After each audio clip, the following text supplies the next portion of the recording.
Hi, my name is Allie and welcome back to my channel. In today's video, I wanted to share with you my pregnancy must-haves and essentials.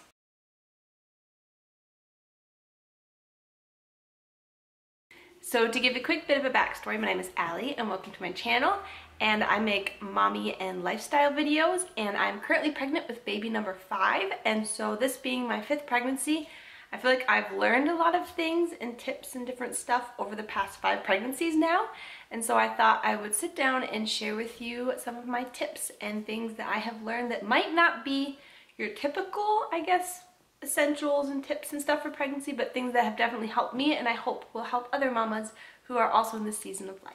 So I figure I'll probably just go by trimester, so I'll do first, second, and third trimester and kind of just go through different things, whether they're tips or essentials and things that have helped me a lot or things I've learned from to hopefully share with you that maybe hopefully you won't make the same mistake, I guess, as me. But let's get started with the first trimester. So the first trimester, I was trying to think some of the essentials and things that have helped me with all my pregnancies, and probably one of the biggest things has to do with nausea. So with all my pregnancies, I get nausea. I get it kind of different with every pregnancy. Sometimes it's pretty bad, sometimes it's not as bad. I've only actually thrown up in one of my pregnancies. It usually takes quite a bit to get me to throw up, but with all my pregnancies, I usually just feel like I want to throw up all day. Doesn't mean I throw up, I just feel like I want to. And so something that has helped me a ton is actually probably more on the odd side. Usually when you have really bad nausea, the doctors will either prescribe you with medicine to help with it. There's also like liquid medicines, I can't remember what it's called, but there's ones you can take, which I remember trying, that can help, ease the nausea. They always tell you to do ginger and all these different things. And I tried a lot of that stuff. I tried the ginger, I tried the medicine that was supposed to help, the liquid one, and none of it really helped much. But something that has helped me in all of my pregnancies, which, quick note before I tell you, I'm not saying it's healthy for you, it's not bad, but it's not exactly like nutritious for you, but it has helped me. And it is actually Coca-Cola and a lemon flat. Now it seems kind of odd, but my mother-in-law actually shared this with me. She had hyperemesis, or hyperemesis, I never know how you're supposed to say it, with all of her pregnancies, and she had it really bad with her twin pregnancy, and she said this is something that really helped her when she couldn't keep water down. She needed something to sip on to hydrate herself that didn't make her want to throw it right up. And so she told me, you take a Coca-Cola, you get a bottle or a can, whatever you can get, and you let it go flat. So you open it, you let it go flat, and then you cut a lemon, put all the lemon juice into it, and then set the lemons in it, and then just let it sit and make sure it's flat. And it actually helps a lot. I don't know why, but the combination of the two and being flat and being able to sip on it really helps. It doesn't get rid of your nausea, but it helps ease it and kind of make it a bit more bearable. I've even did it without making it flat when I didn't have time, when I might just feel really nauseous all of a sudden. You can literally just open like a thing of Coke and add the lemon to it and it helps still. That is definitely something that I did with all my pregnancies. Again, it's not the healthiest, but if you are trying to find something to help get rid of that nausea, to help kind of just help lessen it, the Coke being flat with the lemon helps great. Another tip that I have learned that has become kind of an essential in my pregnancies is when I'm in my first trimester, any meal planning goes out the door. I'm not a big meal planner anyways. I usually just buy certain kinds of meat, certain kind of vegetables, have some certain stuff on hand. I can usually whip up a meal, but occasionally I will have certain meals that I'm intending to make. And I have learned the hard way too, that for me, especially in the first trimester, when you are nauseous and something might sound really good one second, then you go to make it and it sounds horrible and you want to throw it up, that it's really bad if you meal plan, because then you have all these meals you're intending to make and then you don't want to touch any of it. And so I have learned to help make sure my family is fed and everyone is healthy to not meal plan. I usually go by 2 things. And so the first one is when I go to the store, when I force myself to go to the store and I'm nauseous, I get chickens and beefs and meats that I know I can make meals with. I then go and get bags of frozen vegetables. They won't go bad, they can sit in the freezer.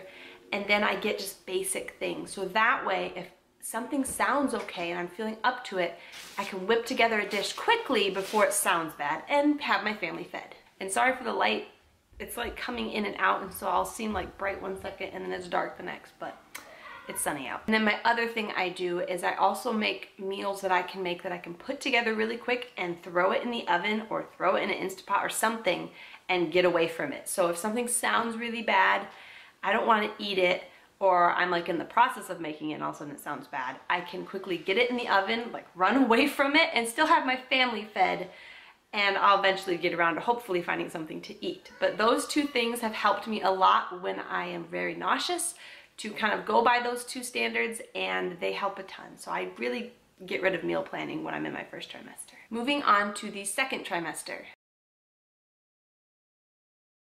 For the second trimester, I was trying to think of things that have helped me a lot, and a few things came to mind. One of them being something that sounds a little funny, but basically the way I've learned with pregnancies is first trimester, other than the bloat, you're not usually showing a ton depending on how you're built. Third trimester, you're huge, you're just ready to have that baby. So I have learned, if there's a really cute pregnancy outfit you want, you know, a maternity top, a dress or something, probably the best time to buy it and wear it is your second trimester. So I've kind of learned that if I see a top that I really want to wear and have for my pregnancy, I buy it in the season and time of year that I will be in my second trimester and in that size. So usually with maternity and stuff, if you wear a smaller, medium, regular size, that's what you are in maternity. And so usually if I see a cute shirt and I'm like, oh, I really want to get that this pregnancy, I'll make sure I kind of get it in the second trimester area of time and for that season, because I know by the time the third trimester comes, it probably won't fit and it will be uncomfortable to wear. So if you're looking at some cute maternity clothes, sometimes it helps to kind of get the cute ones in the second trimester area and not the third. Another tip that I have is something I've kind of learned from, and it goes with your second into your third trimester, is not buying an expensive pregnancy pillow. With my first pregnancy, I bought the pregnancy pillow, the kind that big, long, blobish thing that you use to sleep. It helps out with your hip when you're pregnant, and it did help. It was nice having a pillow and stuff. But something I learned was, one of the things that was really annoying about it is once I wasn't pregnant anymore, was having to store it. Because it was such an oddly shaped pillow, it wasn't like I could just like leave it on our bed and be like, oh, it looks nice on our bed. It was a pregnancy pillow. And so I had to figure out where to store it, where to shove it somewhere. And so it was just kind of annoying to have it in between pregnancies and not really know where to put it. And I kind of realized with my second, third, fourth, and now fifth pregnancy that it's just about the same to just use a regular pillow. And so you can either, a lot of times I just use the pillows on the backs of our bed. We have extra pillows behind us, or you can just go to the store and buy like a couple $1 cheap pillow. But I have found just using the pillow and either folding it in half if I need a little bit thicker, or doing two pillows if needed in between my legs helps my hips just the same as the pregnancy pillow did. And when the baby's born, I can put the pillows right back on our bed like they always were, or use them somewhere else in the house if I bought an extra pillow. And so it's way cheaper. It's a couple dollars if you buy one, or if you already own it, it's free, versus the $50 to $60 you'll pay for a pregnancy pillow, and I feel like it does about the same thing.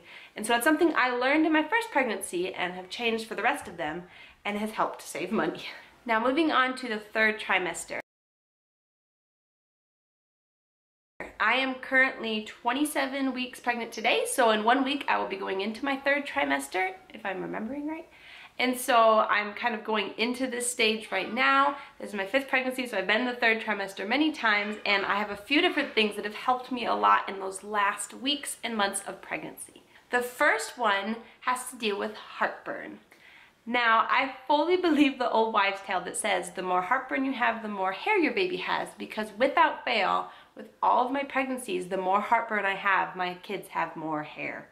And so, and I'm pretty sure they did a study that actually proved that I think the hormone that caused one caused the other. And so, in the end, I get a lot of heartburn in my pregnancies because my kids usually have a good amount of hair on their head. And so something that has helped me a lot, which I think most pregnant women know about, but it's always good to remember, is Tums. And definitely make sure you follow the recommended, dosage it tells you to take of Tums on the back of the container. Check with your doctor if you need to, because I'm not a doctor, but I definitely recommend Tums if you deal with heartburn. With my last pregnancy, my husband bought me several different types of Tums, which at first I thought was funny. I'm like, that's a lot of Tums to have. But I ended up using all of them. He bought me, there's a couple of like these small rolls that I would stick in my diaper bag. That way if I was out and about, got hit with a lot of heartburn all of a sudden, it would help a ton to just take one out of my diaper bag. I also had a container he got me that I kept by the side of our bed, because that's usually at nighttime when I got the worst of the heartburn. And then I think I may have had another container or roller somewhere that I'd keep in the house somewhere. But having all those Tums kind of just at my reach wherever I was at helped a lot, because I definitely would just get hit with really bad heartburn, and the Tums were about the only thing that would really alleviate it. And I know there's also, I think, natural remedies and things you can do for heartburn. For me, being busy and chasing around my other 4 kiddos and being pregnant this time, the heartburn is slowly easing its way in again, and it's nice to just have a quick Tums to be able to take, and it helps a lot. I now have Charmander behind me on the bed. Another tip for the 3rd trimester is clothing for it. This is something that throughout my pregnancies, I've learned different types of clothing that I like to wear in the 3rd trimester that fit me better, and so I thought I would share with you some of my essentials for the 3rd trimester for clothing. And I think the word that probably sums up my wardrobe in the 3rd trimester is probably just comfy. One of my essentials is I like to have for when we go to church on Sundays are nice loose-fitting dresses. And again, this kind of depends on the time of year you're pregnant.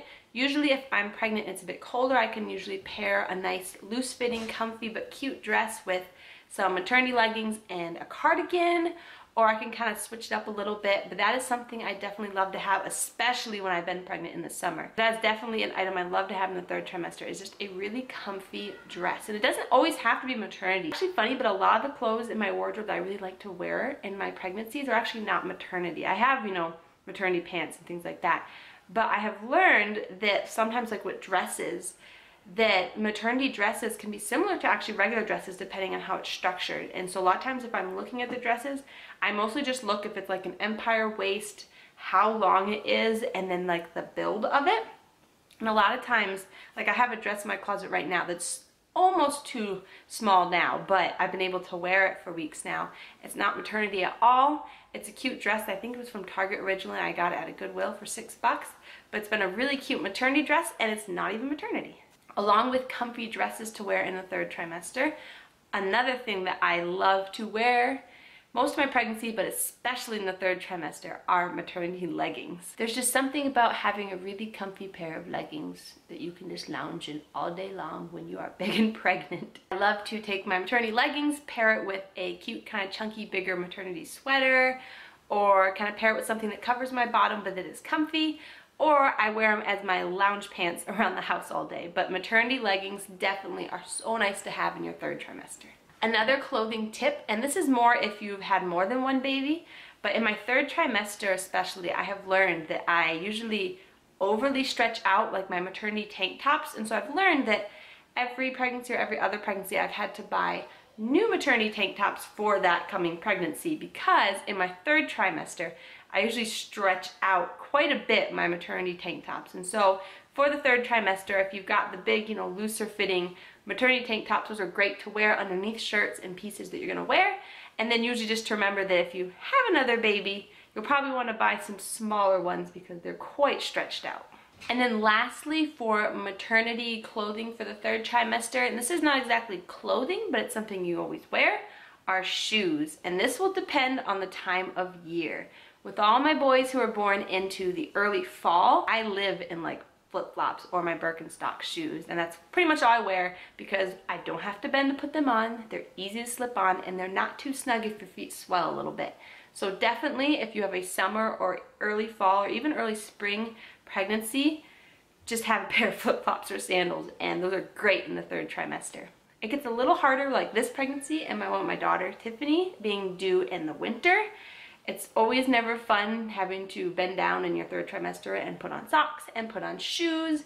And so I usually just try to find shoes that are just the easiest I can to put on, that are still good boots or whatever I need for the winter, but try to just always think, how hard is this going to be to put on?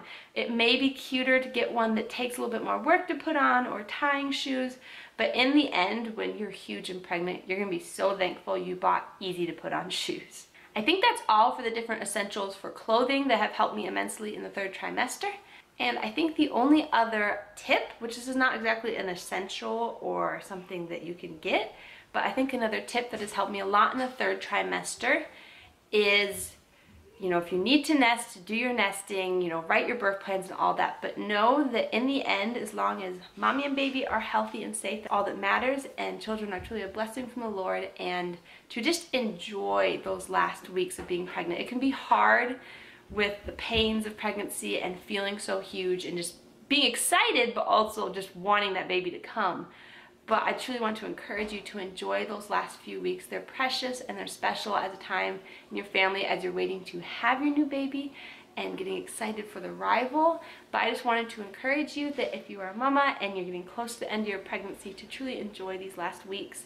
I'm trying to remind myself of that as well, to enjoy these last weeks of pregnancy and as we anticipate baby girl's arrival. But I want to thank you for stopping by my channel today. I hope you enjoyed these kind of random, maybe a bit different tips and essentials and things that are nice to have during pregnancy, and I hope to see you in my next video. Bye.